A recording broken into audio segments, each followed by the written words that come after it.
Hii ndio solar water heating system ambayo huwa tunaielezea siku zote, kwa maana ya kwamba hapa inatumika Saadani Safari Lodge kwa maana ya kuweza kusupply maji ya moto kwa wateja wetu. Sasa maji ya kawaida ndio yanaingia kutokea pipe hii, yanaingia upande huu, then yakishatoka yanatumika yanaingia kwenye collector kupitia hii long jacket, yanapita yanaingia humu, then maji yanakuwa heated katika hii solar panel.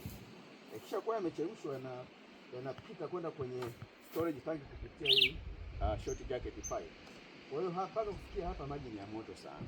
Kwa hiyo akishaingia huku maji yanakuwa ni ya moto. Sasa ukishafungua kwenye utility, na ndio maana unaona maji ya moto yanatokea pipe ya juu kwa maana ya different pressure na temperature. Kwa hiyo maji ya moto yanakuwa ni less density, kwa hiyo yanakuwa juu, maji ya baridi yanakuwa chini. Kwa hiyo unapofungua kwenda kutumika yanaanza kutoka yale maji ya moto. Kwa hiyo system hii ina perform vizuri sana. Warranty yake ni miaka 2 na ni environmental conservative kama mnavyoona. Mazingira mazuri, system wala uhitaji kutumia umeme mwingi kwa ajili ya uchemshaji. Karibu sana. Tosha hiyo.